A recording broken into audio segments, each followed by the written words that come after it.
মামলা আমার কেন, আমার বলার সক্ষমতা নাই। রাজনৈতিক উপর মহলের অর্ডার ছাড়া আমরা সেই সঠিক নথিপত্র দাখিল করতে পারি না। মানে দুদকের মধ্যে আলোটা বোঝা যাচ্ছে না। তার মানে কি, দুর্নীতি দমন কমিশন কাকে ধরবে, কাকে ধরবে না, কাকে হেনস্থ করবে, কার সম্পদের নথিপত্র চাইবে, সেই নির্দেশনা দিতে হয় আওয়ামী লীগের। গত 3 দিন আগে আমি কথা বলেছি, আমার ঢাকা ইউনিভার্সিটি আমার সিনিয়র ভাই, তিনি এসআই পদে আছেন।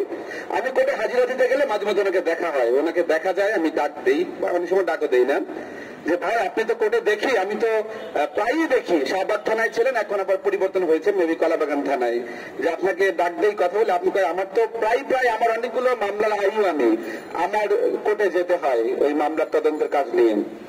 তো বললাম ভাই এত মামলার আপনারা ইয়ে করেন, তো দু একটা মামলার কি আপনার সলিড হয়েছে তদন্ত করতে পারেন, রিপোর্ট দাখিল করতে পারেন? কয় সাধারণ মামলাগুলো আমরা দাখিল করতে পারি, কিন্তু পলিটিক্যাল মামলা আমার কেন, আমার বলার সক্ষমতা নাই। রাজনৈতিক উপর মহলের অর্ডার ছাড়া আমরা সেই সঠিক নথিপত্র দাখিল করতে পারি না।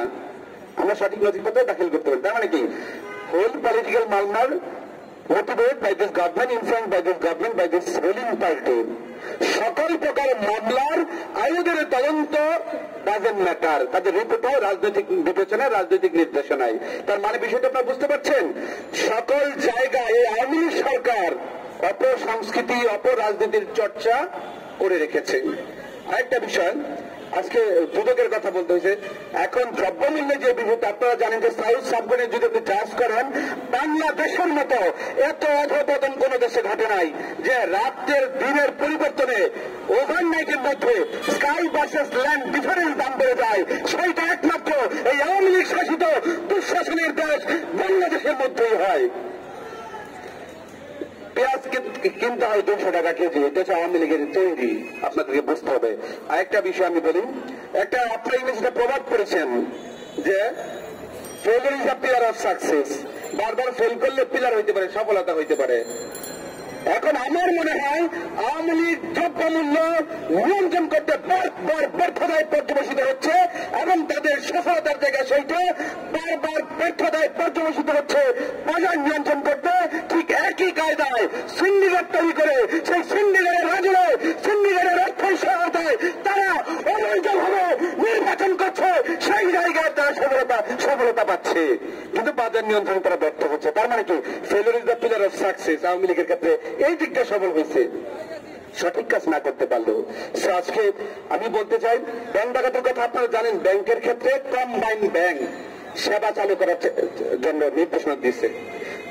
9টা ব্যাংকের অবস্থা নাজেহাল অবস্থা, বাংলাদেশ ব্যাংক ডিক্লেয়ার করছে, কিন্তু ওপেন অনেক জায়গায় এটা তুলে ধরে নাই। কম্বাইন্ড কাজ করবে 2 ব্যাংক, কারণ এক ব্যাংকের যা সব লুটে পুটে খায় শেষ। জনগণের অর্থ কুক্ষিগত করে সেই অর্থ হাজার হাজার কোটি টাকা দরবেশ বাবাদের মতো এর আগেই লোন দিয়ে দেয়। আপনি গরিব মানুষ আছেন না, আপনি যান না 2 লাখ 1 লাখ টাকা লোন উঠাতে, আপনার 14 গোষ্ঠী সহ উদ্ধার করে ফেলবে। আপনার জন্য ব্যাংক না, দরিদ্র মানুষের জন্য ব্যাংক না, সাধারণ জনগণের জন্য ব্যাংক না। আপনি ক্ষুদ্র ব্যবসা, আপনার জন্য ব্যাংক ঋণ না। ব্যাংক কাদের জন্য? ওই কোটি কোটি টাকা যা লুটপাট করেছে, এই যে failure the pillar of success, সিন্ডিকেটের বাবা যারা রয়েছে, যারা আওয়ামী লীগকে অবৈধ নির্বাচন ব্যবস্থা, অবৈধ ক্ষমতাকে টিকে রাখার জন্য সহযোগিতা করছে, তাদের জন্য ব্যাংক ব্যালেন্স, তাদের জন্য লোন চাওয়ার আগে সেটা হয়ে যায়।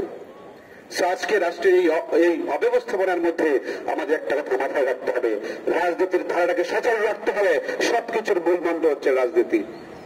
রাজনীতি যদি সুষ্ঠু ধারায় যায়, তাহলে দেশ সুষ্ঠু ধারার দিকে যাবে। সুতরাং আজকে বলতেই হচ্ছে, এই রাষ্ট্রের এই অবস্থার জন্য একটা দলই দায়ী, সেটা হচ্ছে আওয়ামী লীগ।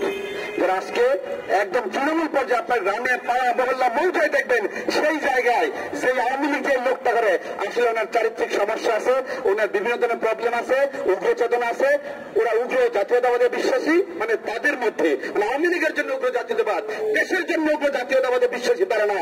সুতরাং এই সন্ত্রাসীদেরকে আপনাদের গ্রাম পাড়া মহল্লা মৌজায় চিহ্নিত করতে হবে। গতকালকে আমাদের মুন্সিগঞ্জ ছাত্র অধিকার পরিষদের সভাপতি, এর সাথে অনেকক্ষণ কথা হলো, দীর্ঘক্ষণ। মানে ছাত্র অধিকার পরিষদ একটা কমিটি দিচ্ছে মুন্সিগঞ্জে, previous time 1 year already have crossed, 1 বছর চলে গেছে।